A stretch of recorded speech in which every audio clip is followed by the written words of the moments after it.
करहि जाए तप शैल कुमारी, नारद कहा सुसत्य विचारी। कल हमने अपनी चर्चा यहीं पर छोड़ी थी, माता पार्वती के उस दिव्य स्वप्न पर जिसने उनके जीवन को एक नई दशा दी।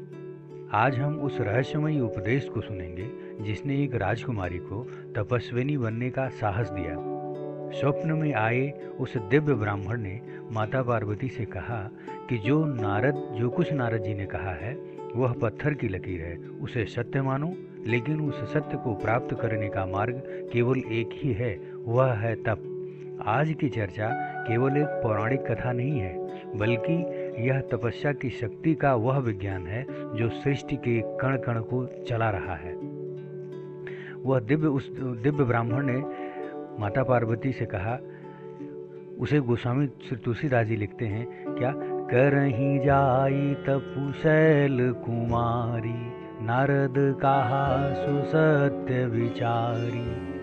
मातु पितहि पुनि यह मत भावा, तपु सुख प्रद दुख दोष न सावा।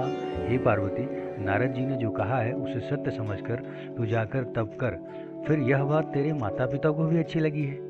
तप सुख देने वाला और दुख दोष का नाश करने वाला है। आगे कहते हैं कि तप बल रचई प्रपंच विधाता, तप बल विष्णु सकल जग त्राता। यानी तप के बल से ही ब्रह्मा संसार को रचते हैं और तप के बल से ही विष्णु सारे जगत का पालन करते हैं। आगे कहते हैं कि तप बल शंभु करहि संघारा, तप बल शेष धरई मही भारा।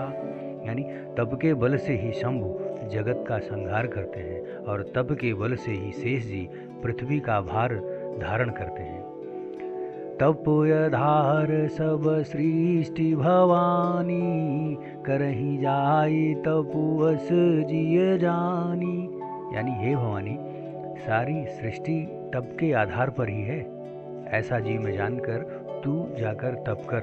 पूरी सृष्टि का आधार ही पुरुषार्थ और तप है। यदि जीवन में कुछ भी महान प्राप्त करना है, चाहे वह ईश्वर हो या कोई बड़ा लक्ष्य, तो उसका एकमात्र मार्ग तप यानी अनुशासन और कठोर परिश्रम है। बिना तपे सोना भी कुंदन नहीं बनता।